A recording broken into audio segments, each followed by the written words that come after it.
In this tutorial video, we are going to discuss the properties of a parallelogram.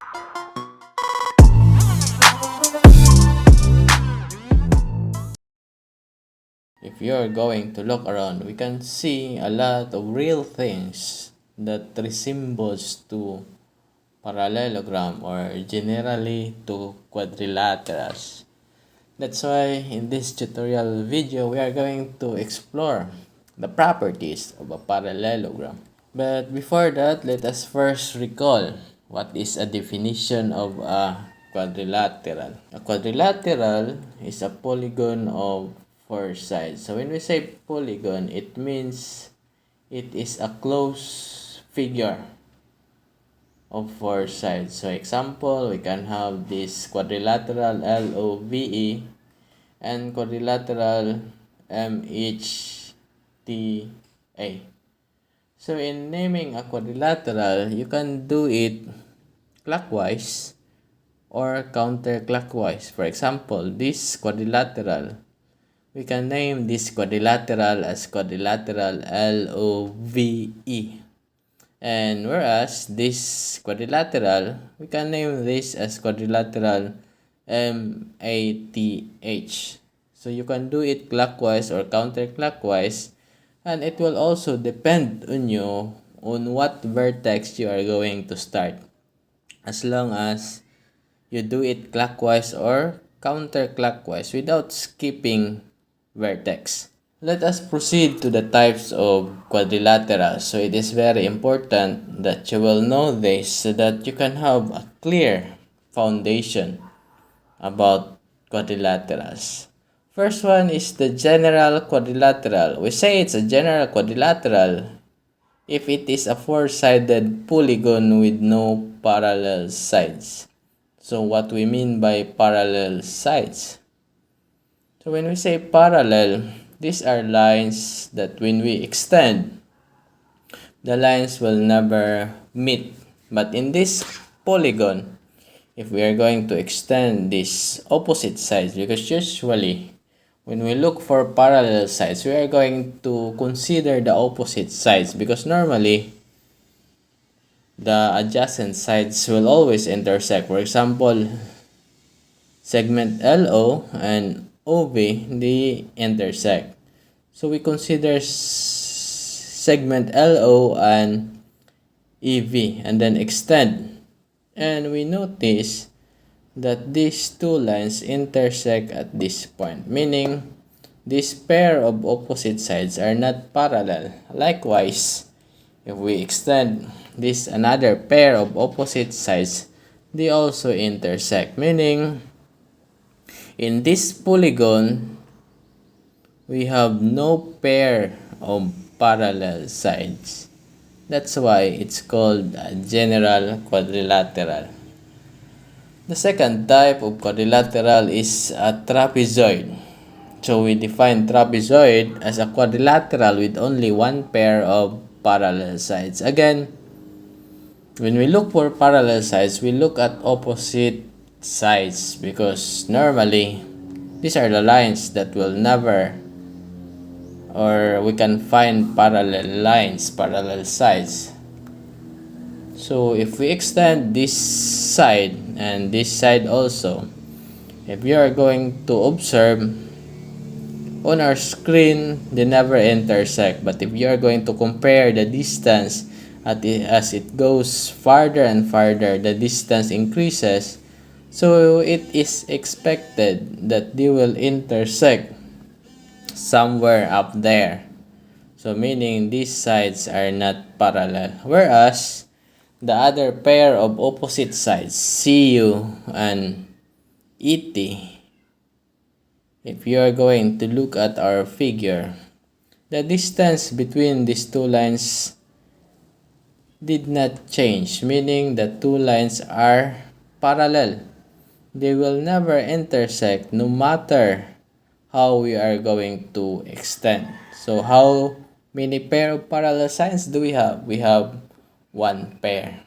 So this side and this side, they are a pair of parallel sides, and we use this arrow to signify that these two sides are parallel. So we have one pair, and that is a trapezoid.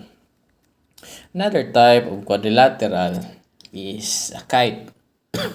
It's a special type of quadrilateral with two distinct pairs of adjacent and congruent sides. So this is kite SWIT. So it says there that quadrilateral with two distinct pairs of adjacent. When we say adjacent, they are side by side. For example, SW and ST, they are adjacent, as well as SW and WI. But aside from adjacent, they should also be congruent. So if you are familiar with markings, this side, SW and IW, they are congruent because they have the same number of markings, tick marks. So meaning these two sides are congruent at the same time they are adjacent. So that's one pair. Another pair is this. Side ST and side IT. They are also congruent. You look at the markings. And then at the same time, they are also adjacent. So in short, we call it a kite because it has two distinct pairs of adjacent and congruent sides.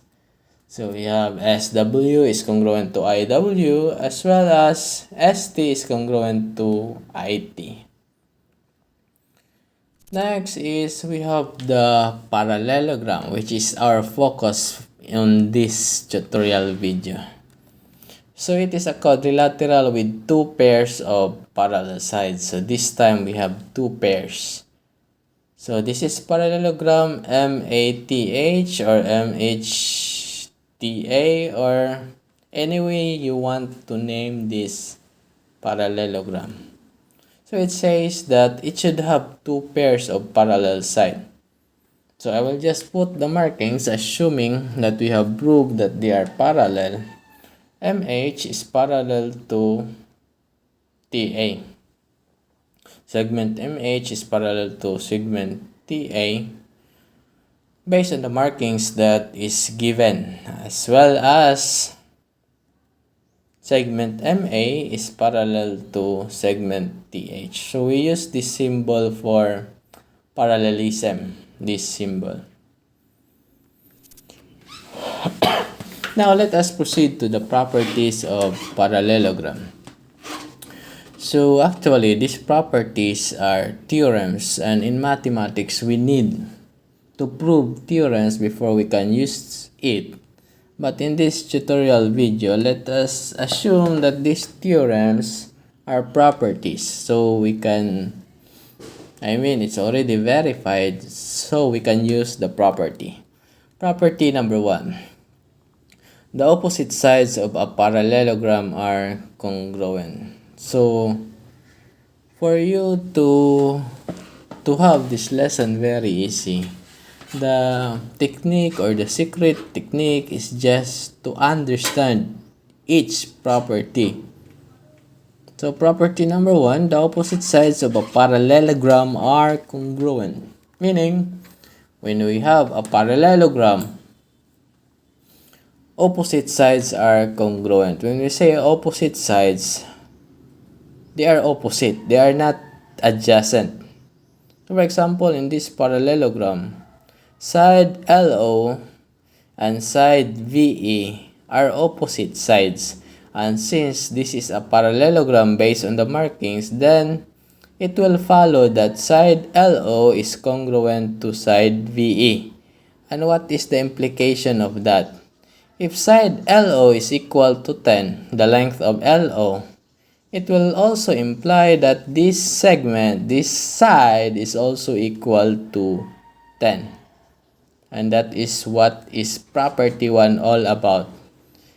As well as side OV should be also congruent to side EL because they are opposite sides of a parallelogram. So if side OV is equal to 6, it will follow that side EL is also equal to 6.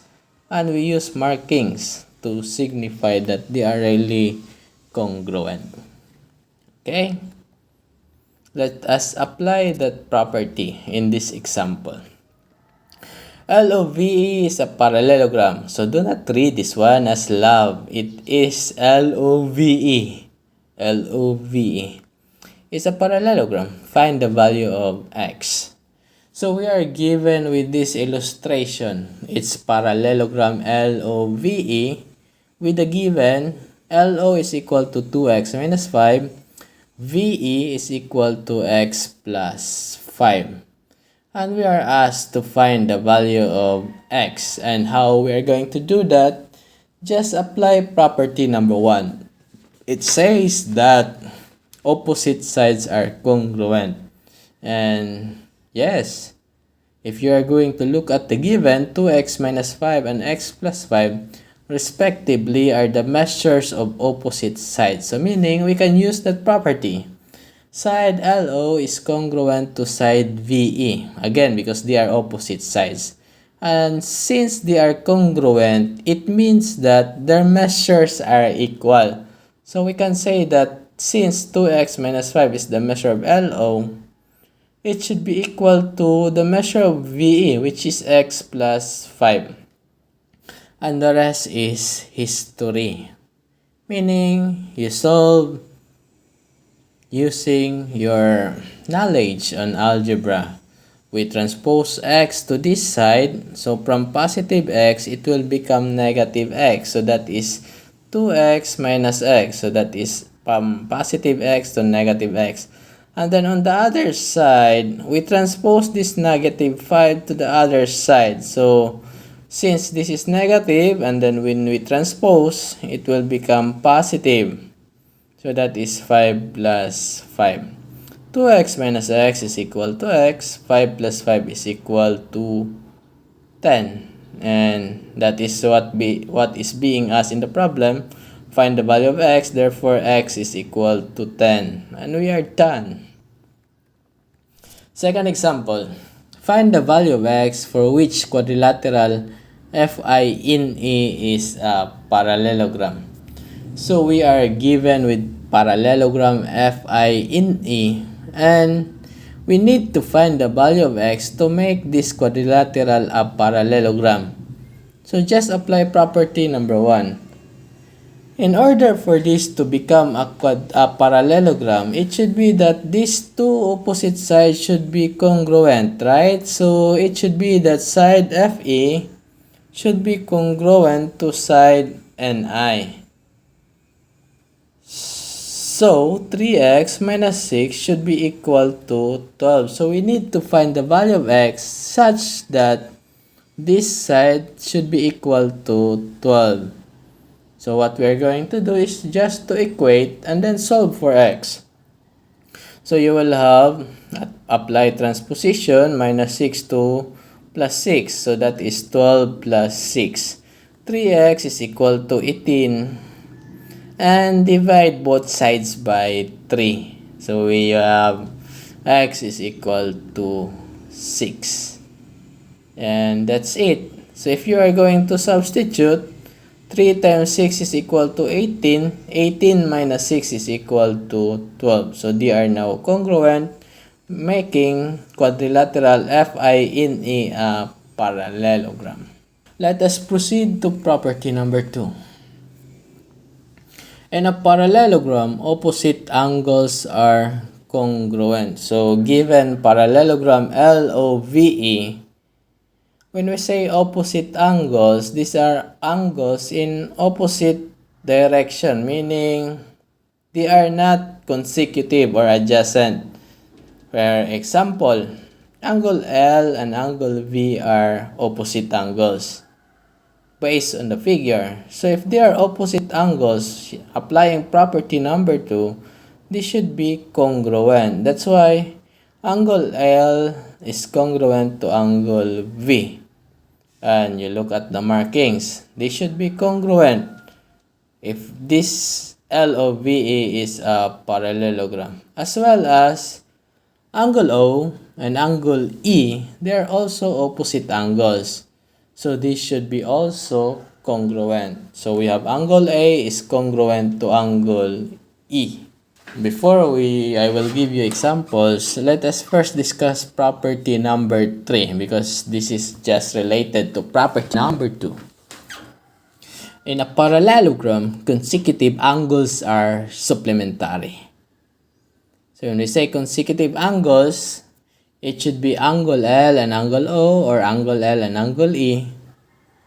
That are example of consecutive angles, angles that are adjacent. What we mean by supplementary, if you can recall it clearly, when we say supplementary, it means that when we add the measure of these two angles, it should sum up to 180 degrees. For example, angle L and angle O are consecutive angles. When we say consecutive angles, gasunod or gatapad, they are consecutive or adjacent. So if this angle L and angle O are consecutive, then this should be supplementary. So we say measure of angle L plus the measure of angle O should be equal to 180 degrees. That is what it means to say angles are supplementary. But we can also consider angle L and angle E as consecutive angles. If you look at the figure. So meaning, measure of angle L plus measure of angle E is equal to 180 degrees. How about this? Angle E and angle V, they're also consecutive angles, right? So we can also say that measure of angle E plus the measure of angle V should be equal to 180 degrees. And we can form still another equation like this, applying property number 3. But as of this moment, I will just leave it to you. But always remember this property. As long as they are consecutive angles and as long as we are dealing with a parallelogram, then consecutive angles are supplementary. Now let us apply the two properties in the following examples. Example number 3.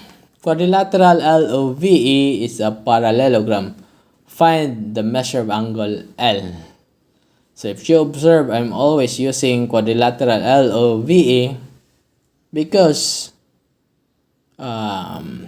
let us spread love, So this is quadrilateral LOVE or a parallelogram LOVE based on the given. We are going to find the measure of angle L. So if you are going to look at the figure, measure of angle L is given to be 2x. So this 2x is not a measurement in terms of degrees, and that's what we are going to find out. Observe that angle L and angle V are opposite angles. Therefore, they should be congruent. And when you look at the measure of angle V, it states that the measure of angle V is equal to 40 degrees. So, using our common sense, we can also say that the measure of angle L is equal to 40 degrees. Okay? No need to find the value of x because what is being asked is the measure of angle L. And since measure of angle L should be equal to the measure of angle V, and since measure of angle V is equal to 40 degrees, automatically, the measure of angle L is equal to 40 degrees. So that's it. Just always use your common sense. Let's have the next example. Example number 4. Quadrilateral LOVE again is a parallelogram. If the measure of angle L is equal to x plus 15 degrees and the measure of angle V is equal to 2x plus 5 degrees, what is the measure of angle L? So for example, if this problem doesn't have a given, then you need to draw a figure for you to see it clearly. So you will have parallelogram LOVE. And then, the given measure of angle L and the measure of angle V, you look at the figure and then try to ask yourself, what is the relationship between the two angles? Angle L and angle V. And that's right. Angle L and angle V are opposite angles. So what? If they are opposite angles, then we can conclude that angle L should be congruent to angle V because they are opposite angles. And that is according to property number 2. So if they are congruent, it will follow that their measures are equal. Since the measure of angle L is equal to x plus 15, it should be equal to the measure of angle V, which is equal to 2x plus 5.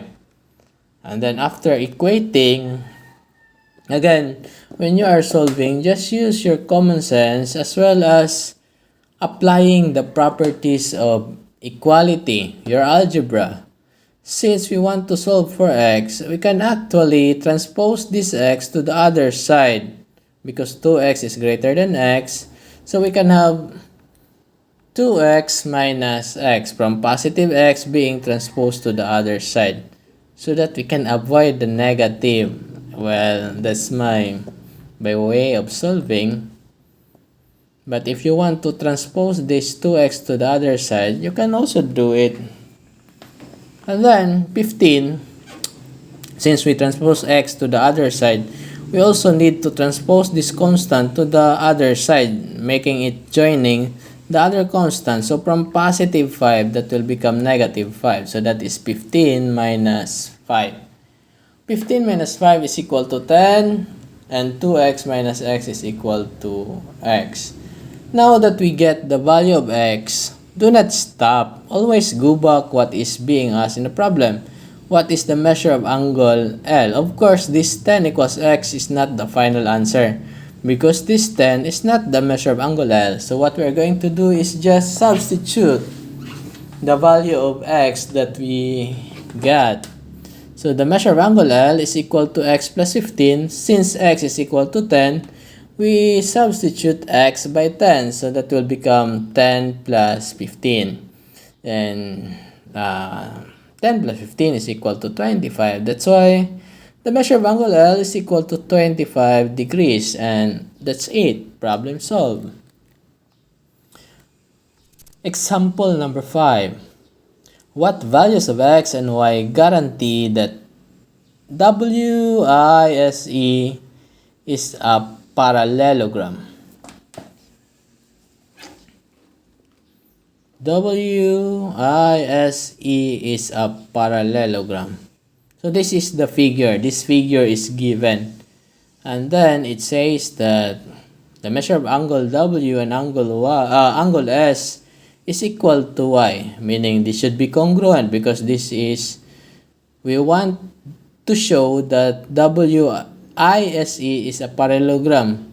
And how are we going to do that? Make sure that angle I and angle E are congruent, angle W and angle S are congruent, as well as the consecutive angles should be supplementary. So now, we want to find the value of x first. Since this is the only given, angle I measures angle measure of angle I is equal to 64 degrees. You ask yourselves, what's the relationship between angle I and angle E? Yes, they are opposite angles. So if they are opposite angles, we can conclude that the measure of angle I is equal to the measure of angle E. And since the measure of angle I is equal to 64 degrees, it will imply that the measure of angle E should be also equal to 64 degrees. And that's it. So now we already have the value of x, which is 64. The only problem that is left is what's the measure of angle y? So now let us consider this pair of angles. Again, it should be that the given is present, which is angle I, and then we pair it with angle W. You can pair it also with angle S or angle W. Now, what's the relationship between the two angles, angle I and angle W? They are consecutive angles. So if they are consecutive angles, applying property number 3, angle I, the measure of angle I plus the measure of angle W should be equal to 180 degrees. because they are consecutive. Now, to solve for the measure of angle W, we transpose the measure of angle I to the other side. So from positive, it will become negative. That's why the measure of angle W is equal to 180 degrees minus the measure of angle I. And since the measure of angle I is equal to 64 degrees, we can substitute it by 64 degrees. And using your mind, measure of angle W equals 116 degrees. So that's what we need. Since the measure of angle W is 116 degrees, it will also follow that the measure of angle S is equal to 116 degrees, meaning Y is equal to 116. Therefore, X is equal to 64 degrees and Y is equal to 116 degrees. That will make this WISE a parallelogram. Why? Because opposite angles are congruent. I and E, the measure of angle I is equal to the measure of angle E. Angle W is congruent to angle S. As well as, if you add the measure of the consecutive angles, for example, angle W and angle I, it will sum up to 180. 64 plus 116 is 180. As well as angle I and angle S and angle E and angle W. Okay. Let us proceed to property number 4. Diagonals of a parallelogram bisect each other. This is one of my favorite property. So given parallelogram LOVE, and then based on the property, it talks about diagonals. When we say diagonal, what we are going to do is just to connect non-consecutive vertices. For example, angle L and vertex L and vertex O are consecutive vertices. So what we can connect is angle L and angle V because they are not consecutive or non-consecutive vertices. So when we connect, this is what we call a diagonal. So this is diagonal LV or diagonal VL. And then, aside from this diagonal, we can also create another diagonal by connecting vertex O and vertex E. So we have two diagonals, diagonal LV and diagonal EO or diagonal OE. So according to the property, the diagonals of a parallelogram bisect each other. When we say bisect, when they intersect, they are dividing each segment into two equal parts. That's what we mean by bisect. Ilang gitunga ang kada usa nila. So, for example, if the intersection is point F, applying property number 4, we can say that FO is congruent to FE because they are bisecting each other, meaning when they intersect, they are making sure that they are dividing each diagonal into two equal parts. That's why segment FO is congruent to segment FE, meaning they have equal measures, as well as segment FL should be congruent to segment FV. So that is property number 4. So property number 4. Let's have example 6. Refer to parallelogram TIME below. So this is parallelogram TIME. And then if Tx is equal to 4, what is Tm? So if you have a question like this, what is Tm? It is asking for the measure of segment Tm or the measure of the diagonal. So what we can do is apply property number 4. By the way, when we have property number 4, diagonals bisect each other. if ato ng binisayon para mas masabtan kaayo ninyo, diagonals bisect each other, it means, or it can be translated as, sa parallelogram, ang mga diagonals gaabot ang ilang mga tunga. That's it. So if tx is equal to 4, if tx is equal to 4, it will also follow that this segment is also equal to 4, right? And since this is equal to 4, this is also equal to 4. If we add 4 plus 4, that will be the length of TM, meaning TM is equal to 8. Very easy. That's it. Second, if IE is equal to 12, what is EX? So this time, what is given is the length of the whole diagonal, IE, which is equal to 12. So using your common sense, if this segment is congruent to this segment, then it should be just divided by 2. So this should be 6. This is also equal to 6. And that's it. EX is equal to 6. Let's proceed to example number 7. This should be example number 7. What is the length of the longer diagonal in parallelogram FAST?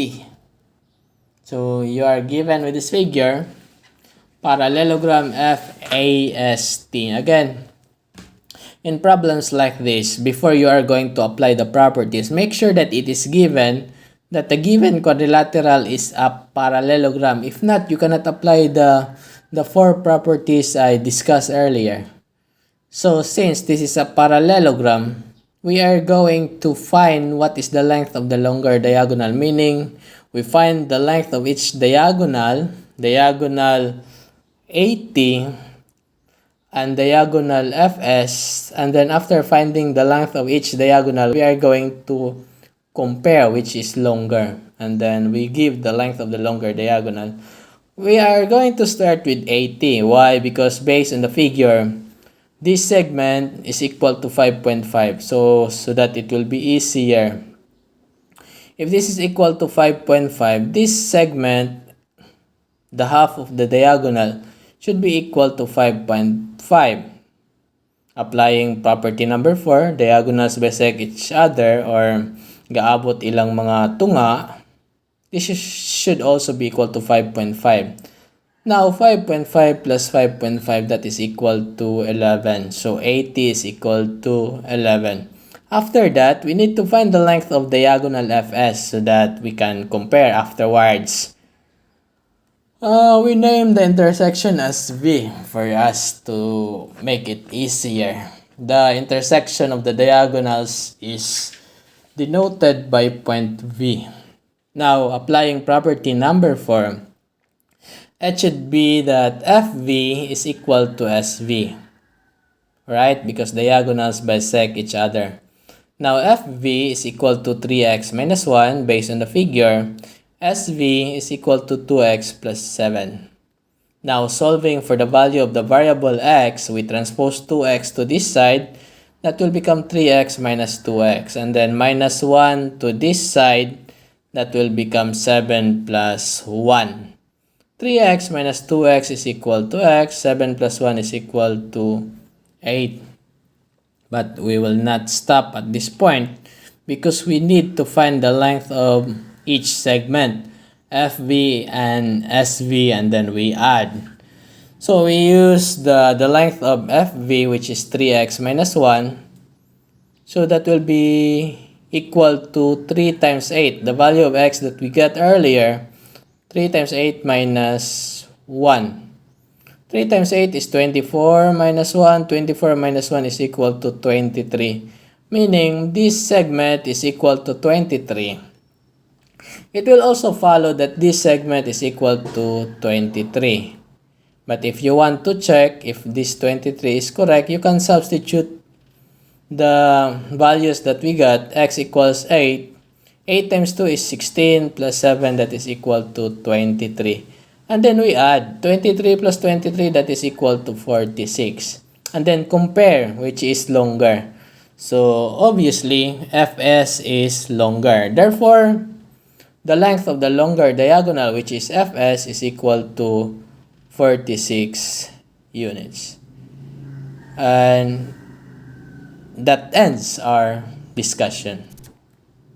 So, thank you for watching this video, and I just hope that all of the students will really do their part. Again, at this time, your modules are your priorities. So you focus on your module because we teachers are doing our best to help you even in this time of pandemic. So do not forget to share and like this video. Bye bye.